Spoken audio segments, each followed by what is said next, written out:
Há 21 anos, o Movimento Brasil Competitivo contribui com o desenvolvimento do país. Um dos pilares desse trabalho é a agenda de atuação em parceria com o setor produtivo para reduzir o custo Brasil, pensando em alternativas para reduzi-lo e destravar o processo de evolução do Brasil rumo à competitividade. O Movimento Brasil Competitivo lança, nesta ocasião, em parceria com o Ministério do Desenvolvimento, Indústria e Comércio, um novo estudo para mapear os fatores que mais pesam no custo Brasil. E para apresentá-lo, chamamos ao palco o conselheiro executivo do Movimento Brasil Competitivo, Rogério Caiubi.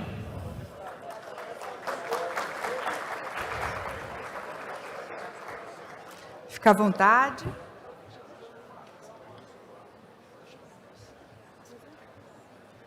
Depois eu faço isso. Fica à vontade. Bom dia a todos. Antes de mais nada, reforçar que é um prazer enorme fazer parte de um evento como esse, né? Acabamos de ver aqui três momentos, três palestras de um valor enorme, né? Eu confesso que eu costumo ser emotivo, mas hoje mesmo já fiquei arrepiado aqui algumas vezes com algumas falas que surgiram. Vamos lá. Tá bem. Espera mais um minutinho para as pessoas se sentarem.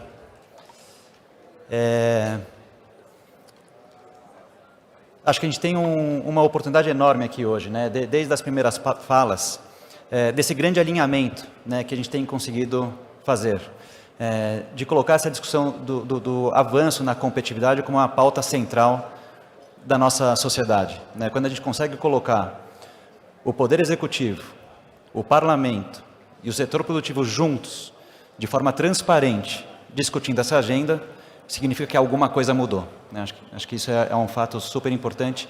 E fato esse também realçado aqui pelo professor Klaus. Bem, me cabe aqui apresentar esse novo custo Brasil. O custo Brasil é um conceito que já vem sendo trabalhado há algum tempo. O custo Brasil não é um termo novo, né? Talvez no setor produtivo, esse termo já foi cunhado há mais de 15 anos, o custo Brasil. O fato é que a gente nunca tinha conseguido criar um alinhamento, uma convergência do que é esse custo Brasil. Isso foi feito pela primeira vez há cerca de 4 anos, né? Até uma das participantes do estudo que estava no governo anteriormente, a Juliana, não sei se ela estava aqui, mas ela estava aqui a Juliana, que participou, e muito agradeço de ter aberto essa oportunidade àquela época, Ju. Bom, apesar de ser a segunda vez, eu vou investir aqui 3 slides, só para resgatar o conceito do custo Brasil. Já foi dito aqui pelo Dr. Jorge, na fala dele, que o custo Brasil, ele não pensa no setor econômico ou na questão de aumento de lucro, nem de longe é isso, né? O custo Brasil, ele tem um impacto e tem um objetivo de provocar o bem-estar social, né? Seja pelo maior acesso a produtos e serviços, seja pela possibilidade de um crescimento sustentável da nossa economia, e isso como uma mola para gerar mais e melhores empregos. Então, é desta forma que o Movimento Brasil Competitivo enxerga essa questão do custo Brasil. Como eu falei anteriormente, ele foi medido pela primeira vez em 2019, com indicadores de 2018. E um ponto fundamental é que esse custo Brasil, que vai ser apresentado em instantes, ele tem uma visão transversal. Ele não representa nenhum setor da economia específico, mas é uma visão transversal de todos os setores da economia. Então, pela uma primeira vez, a gente consegue colocar dentro do conceito, né, desse custo Brasil, uma visão bastante transversal do setor produtivo como um todo. Além disso, né, para deixar bastante claro, também já foi reforçado, quando a gente fala desse custo Brasil, é o custo porta para fora das empresas. Existe todo um desafio do ganho de competitividade porta para dentro das empresas, e a gente entende que nisto o Brasil avançou muito nos últimos 20 anos, né? Então, As nossas empresas, elas são competitivas. Elas, na sua grande maioria, têm a capacidade de concorrer com qualquer empresa de outros países. Mas esse custo para fora das empresas é um fator que precisa ser atacado frontalmente. Além disso, esse foi um outro conceito bastante importante. Na construção desse custo Brasil, não foi feito nada novo. Foi pego os diversos estudos setoriais que já versavam sobre esse custo Brasil e foi feita uma releitura. O que eles tinham de comum, de que forma que eles versavam. Então, isso aqui nada mais é do que a identificação do que tem de comum, dos pontos comuns de consenso dos diversos setores em relação ao custo Brasil. Outro ponto importante que foi citado aqui pelo Trabuco, né, dizendo que a questão da competitividade é uma rosca sem fim. A forma como ele foi calculado, de forma comparativa à média dos países da OCDE, também faz com que essa avaliação do custo Brasil ela é dinâmica. Não adianta nada a gente correr e a gente avançar se os nossos concorrentes correrem mais rápido. Então a gente tem que a todo momento entender que a gente tem que avançar, mas a gente tem que avançar no ritmo mais rápido do que os nossos concorrentes nos outros países do mundo. Além disso, ele também teve um entendimento de tentar ser completo, né, pegando todos os estágios de vida de uma organização, desde da sua abertura, percorrendo os diversos estágios até o seu fechamento.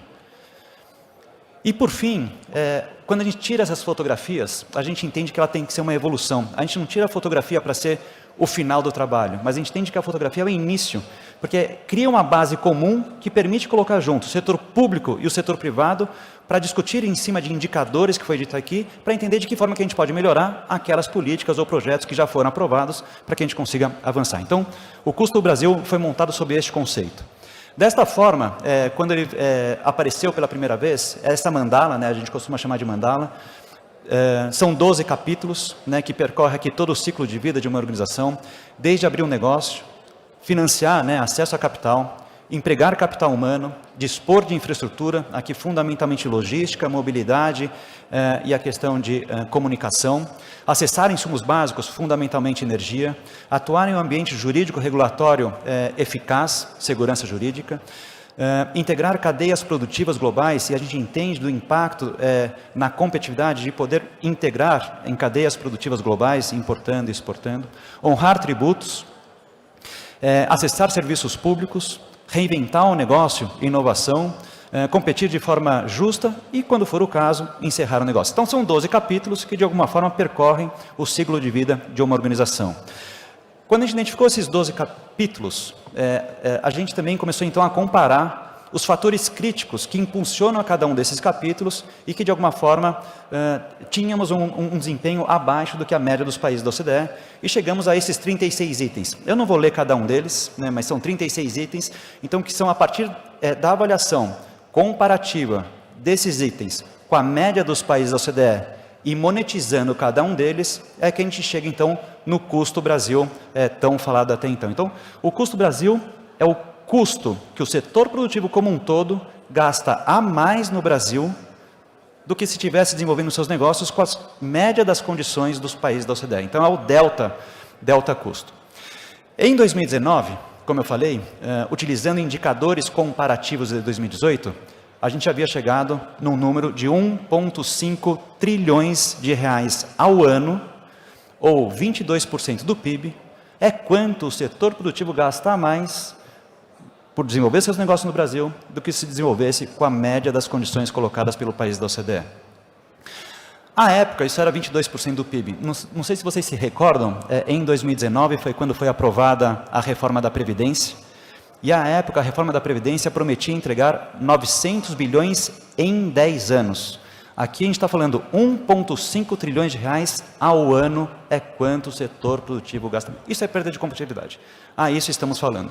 E aqui também é possível ver como é que esse 1,5 bilhões de reais se distribui em cada um daqueles capítulos. Bem, tiramos uma segunda fotografia. Essa segunda fotografia foi feita ao longo do segundo semestre de 2022, utilizando os indicadores comparativos de 2021. E chegamos ao número de 1,7 trilhões de reais, um aumento de 16%. Então, na última fotografia, nós estamos aqui com 1,7 trilhões de reais, o que representa 19,5% do PIB. A gente pode fazer uma avaliação negativo, aumentou 16%. A gente pode fazer uma avaliação positiva, reduziu de 22% do PIB para 19,5% do PIB. De qualquer forma, qualquer uma dessas variações, elas são marginais, né, porque são números nominais. Mas quando a gente olha para dentro dos indicadores comparativos, a gente percebe que muito pouco avançou, né? A gente caminhou muito de lado, essas variações são muito mais econômicas e por causa de inflação do que do ganho de competitividade efetivamente. E eu gosto em especial deste slide, porque ele fica claro quais são os 6 fatores que têm maior impacto nesses 1,7 trilhões. Como não poderia ser diferente, acho que o que tem maior impacto, e ele representa quase 20% desse custo, é empregar capital humano. Empregar capital humano ele tem 3 aspectos. Um que diz respeito a todos os encargos trabalhistas, segundo, judicialização, e o terceiro, a baixa qualificação da mão de obra. Mais de 50% desse custo diz respeito à baixa qualificação da mão de obra, o que já foi muito aqui falado no dia de hoje. Então, um foco super importante empregar capital humano. O segundo deles, como a gente já sabe também e sente no nosso dia a dia, que é honrar tributos. Aqui eu gosto muito de falar também, quase que metade desse valor diz respeito à complexidade. No Brasil, em média, o setor produtivo gasta 62 dias para conseguir pagar todos os tributos ao ano e por vezes não sabe se pagou todos os tributos de forma correta. Na média dos países da OCDE, se gasta 6 dias. Estamos falando da média. E se fosse para o principal país, para o país referência, se gasta 1 dia. Então, aqui um pouco do desafio, que se a gente conseguisse ao menos simplificar na reforma tributária, já seria um enorme avanço. Outro ponto aqui fundamental, diz respeito a acesso de capital, que foi versado aqui também. Infraestrutura, eu acho que é um outro ponto também aqui como um quarto item, e na infraestrutura é interessante, pegando os 2 itens principais, a parte de comunicação e a parte do custo logístico. Em comunicação, acesso à banda larga, a gente avançou bastante bem nos últimos 4 anos, a gente conseguiu ter um avanço de quase 30% nesse acesso à banda larga, e acreditamos fortemente que agora com o advento do 5G, esse crescimento continuará sustentável e a gente vai conseguir diminuir. Ainda estamos distantes da OCDE, mas acho que é um bom avanço. Por outro lado, o custo logístico, apesar de termos aprovado o Plano Nacional de Logística, acho que há cerca de 1 ano atrás, a gente andou de lado no custo logístico. E quando comparado com a média dos países da OCDE, eles tiveram um ganho de desempenho, uma redução do custo logístico, o que fez com que esse gap aumentasse nos últimos 4 anos. Então, acho que a gente tem um enorme desafio de conseguir tirar o Plano Nacional de Logística do papel. Se a gente conseguir alcançar aquela matriz logística que está desenhada, a gente vai conseguir estar melhor do que a média dos países da OCDE. Outro ponto fundamental aqui, e que acho que a Andrea tem um papel fundamental na responsabilidade da vossa secretaria, que diz respeito à insegurança jurídica, né, toda a questão regulatória. Então, acho que esse é um tema central aqui para ser discutido. E, por fim, a questão de poder participar das cadeias globais de produção, né? Então, quanto mais, com tudo isso, quanto mais a gente conseguir reduzir o custo do Brasil, conseguir reduzir um pouco das barreiras de importação e exportação, para que a gente consiga melhor participar dessas cadeias globais. Então, esse é um trabalho que a gente teve completa abertura junto ao governo, junto ao presidente em exercício e ministro Geraldo Alckmin. A gente encontrou uma enorme receptividade aqui da secretaria que a Andrea Macera faz parte. E para nós é um enorme prazer poder comunicar e anunciar esse número em conjunto com o Ministério do Desenvolvimento, Indústria, Comércio e Serviços, e poder traçar uma parceria para que não só a gente tenha essa fotografia, mas para que a gente consiga trabalhar em parceria com o governo e com o parlamento, né? E super obrigado, deputado Arnaldo Jardim e Alexis, pela ter essa frente parlamentar. Então, a parceria desses 3 esforços para conseguir fazer com que na nossa próxima medida, daqui a 2 anos, aí sim a gente consiga ter uma sinalização de um avanço positivo do custo Brasil. Super obrigado.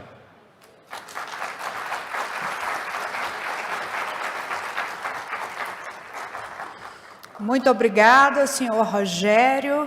E convidamos agora a secretária de Competitividade e Política Regulatória do Ministério do Desenvolvimento, Indústria, Comércio e Serviços, Andrea Macera, para compartilhar a visão do MIDIC sobre o projeto. Fique à vontade. Prazer.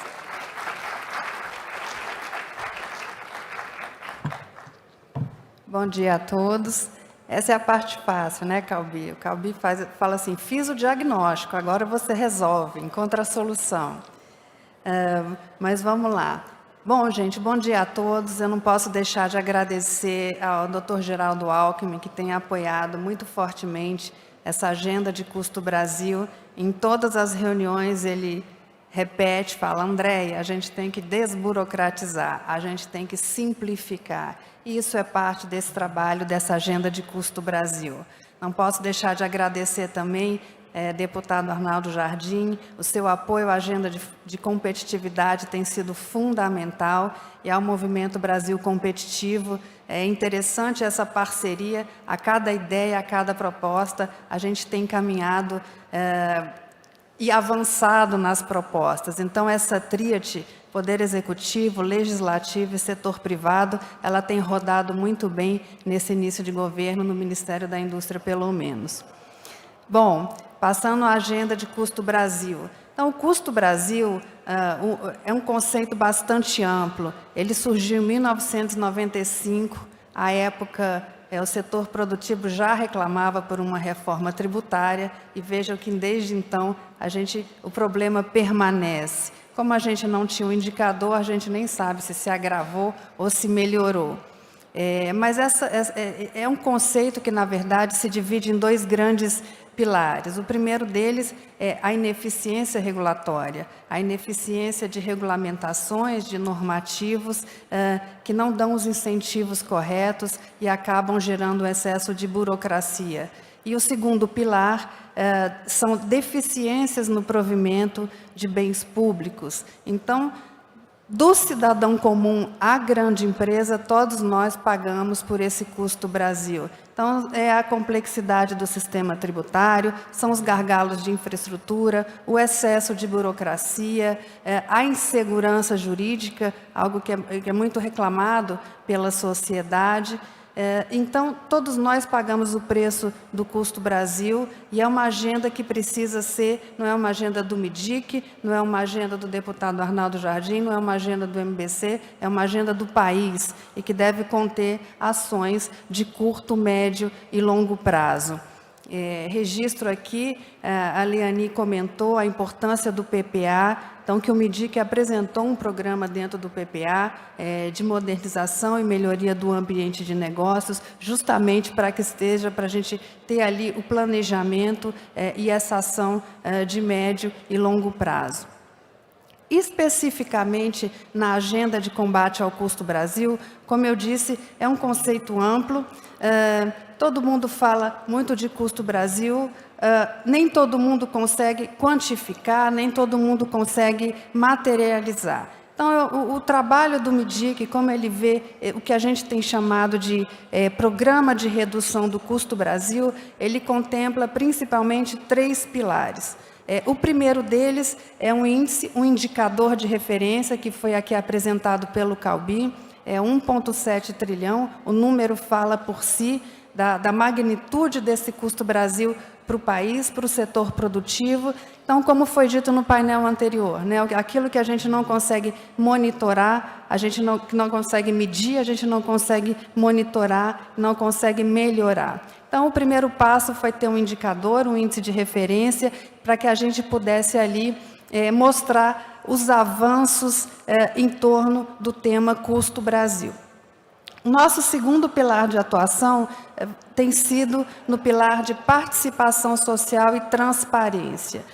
Como eu disse, como é um conceito que não necessariamente tangível, foi colocado no ar uma consulta pública, justamente pedindo insumos e subsídios para a construção dessa agenda de Custo Brasil. Essa consulta pública ela foi prorrogada, ela fica no ar até o dia 15 de junho, e o que se pede ali justamente são subsídios, ou seja, atos normativos, ou seja, regulamentações que se entenda impactar cada um desses 12 indicadores da mandala de Custo Brasil. Então, quando se fala de abertura de negócios, vocês, sociedade, o que é que vocês entendem? Quais são os normativos, as regras que vocês entendem que dificultam a abertura de um negócio, por exemplo? Dessa consulta pública, que vai ficar no ar, se desdobra um segundo produto, uma segunda ferramenta de transparência, como foi colocado no painel anterior pela Liani. É muito importante que a sociedade faça esse acompanhamento e que a sociedade tenha clareza do que tem sido feito para combater o custo Brasil. Então, a gente vai lançar, em parceria com o MBC, com a Frente Parlamentar de Competitividade, no segundo semestre, o que a gente tem chamado de Observatório do Custo Brasil. Então, vai ser uma plataforma na qual a gente pretende ali colocar o nosso indicador, a nossa mandala, e o resultado dessa consulta pública e todos os projetos e ações com os seus respectivos prazos que têm sido desenvolvidos pelo governo, de modo geral, e pelo setor privado nas parcerias, pelo legislativo na aprovação daquelas medidas ali. Então, a gente pretende colocar no ar esse observatório, de forma que a sociedade possa acompanhar todas as ações entendidas ali como relevantes no combate ao custo Brasil. E aqui eu vou pegar a minha cola para passar os primeiros resultados da consulta pública, o que apareceu até o momento na consulta pública como sendo considerado custo Brasil. A gente tem, em primeiríssimo lugar, a questão da complexidade tributária, aparecem o excesso de obrigações acessórias da Receita Federal. Então, é o que já apareceu na nossa consulta pública, tem medidas no Congresso já que tentam atacar essa questão.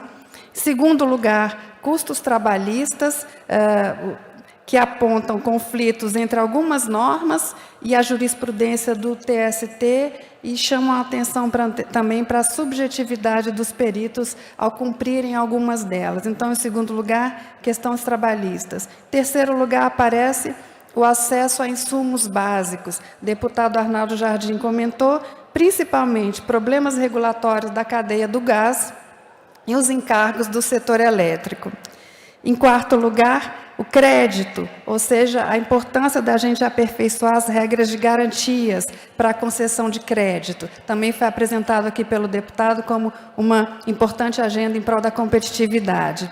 E, finalmente, em quinto lugar, custos logísticos, ou seja, o excesso de taxas do setor portuário e a necessidade da regulação da praticagem. Então, essa agenda, e esse é o resultado parcial do que foi apresentado até agora na consulta pública, mas isto mostra a importância desse trabalho conjunto do Poder Executivo, Poder Legislativo e com a sociedade na construção dessa agenda e em prol de ações que reduzam o custo Brasil. Então, o segundo pilar do nosso programa de redução do custo Brasil é essa transparência e essa participação social. E aí a gente vai para o terceiro pilar, ou seja, quais são as ações, o que pode ser feito nessa agenda de combate ao custo Brasil. Essa agenda, como também já foi dito aqui, ela tem vamos dizer assim, dois eixos, né? Um eixo que seriam custos administrativos, custos financeiros, e o outro que seria um eixo mais estruturante, que, por exemplo, envolve a questão da infraestrutura, né? A necessidade da gente reduzir esses gargalos de infraestrutura. Naquela parte que a gente chama de curto e médio prazo, eu destaco aqui 3 ações nas quais a gente pretende atuar. A primeira delas é um diálogo. A partir dos resultados da consulta pública, a gente vai definir uma metodologia de redução do custo Brasil e vai apresentar e vai ser colocado na plataforma do Observatório metas anuais de redução do custo Brasil. E a nossa ação vai ser, a partir dos resultados da consulta pública, a primeira etapa, um diálogo com esses órgãos reguladores, lembrando que a gente está olhando aqui, é uma Secretaria de Competitividade e Política Regulatória. Então, a importância da política regulatória como elemento de competitividade. Então, no primeiro momento, a partir da consulta pública, conversar, dialogar com os órgãos reguladores, no sentido de alterar aqueles normativos ou entender melhor a justificativa daqueles normativos que foram considerados um obstáculo ou um entrave para o ambiente de negócio.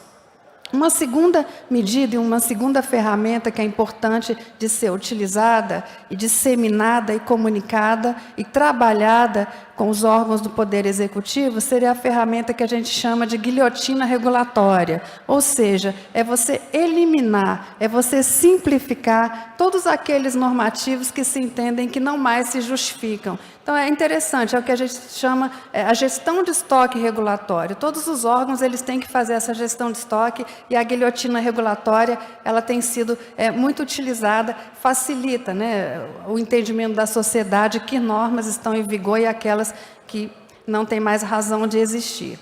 Uma terceira ferramenta que a gente pretende trabalhar também, em parceria com o MBC, é a racionalização do custo regulatório. Ou seja, a Europa tem utilizado bastante o conceito de one in, one out. O que significa isso? Para cada R$1 de custo gerado por uma norma, R$1 de custo tem que ser reduzido por uma norma já vigente. Qual é o grande desafio aí? É a gente ter essa medida de custo regulatório. Alguns países da Europa têm trabalhado com a questão do custo da burocracia, ou seja, o tempo gasto para que a gente cumpra determinado normativo. Outras têm olhado o custo financeiro, ou seja, quanto de taxas se paga. E outros ainda têm um olhar mais amplo sobre o ambiente regulatório. Então, essas três ferramentas, diálogo, guilhotina regulatória e racionalização de custo regulatório, eu acho que são três ferramentas que a gente deve usar para essa melhoria, para essa agenda de custo Brasil e melhoria do ambiente de negócios.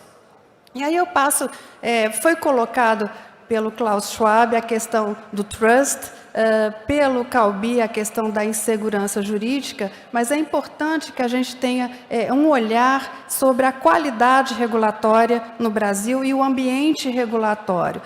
Para vocês terem uma ideia, a gente mapeou, quando a gente fala em regulação, todo mundo pensa nas agências reguladoras. Mas a gente já fez um mapeamento inicial e a gente tem mais de 130 órgãos reguladores no Poder Executivo Federal.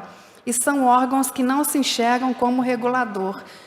São várias portarias, várias normas que são consideradas regulações. É importante trabalhar com esses órgãos um fortalecimento institucional de melhoria regulatória. Então, alguns instrumentos foram colocados, eu acho que no painel anterior, por exemplo, a importância da análise de impacto regulatório antes da publicação de determinada norma, a importância da análise de resultado regulatório 3 anos depois de publicada a norma, ou seja, qual foi o resultado, a importância de se ter uma agenda regulatória bienal publicada por todos os órgãos reguladores para que a sociedade saiba quais são os temas que vão ser ali tratados por aquele órgão naquele biênio, a importância de uma gestão de estoque regulatório, sempre eliminando e simplificando as normas que não valem mais.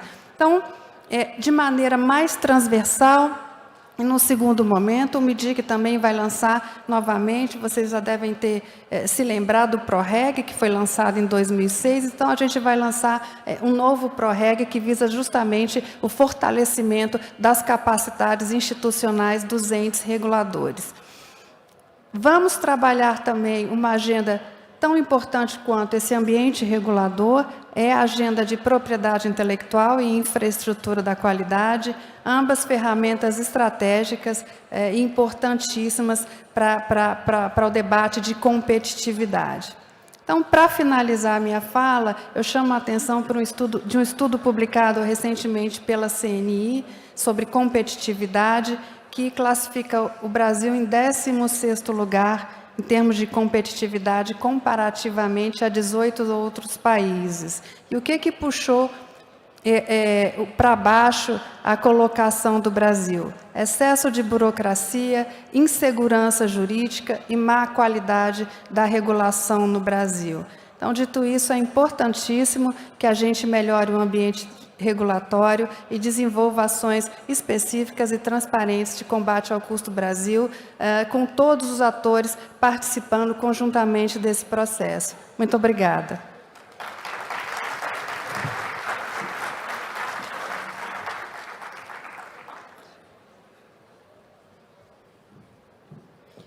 Muito obrigada, secretária. E agradecemos mais uma vez com a expectativa de que este estudo ajude a balizar as políticas públicas e as grandes decisões que impactam no desenvolvimento econômico e social do nosso país.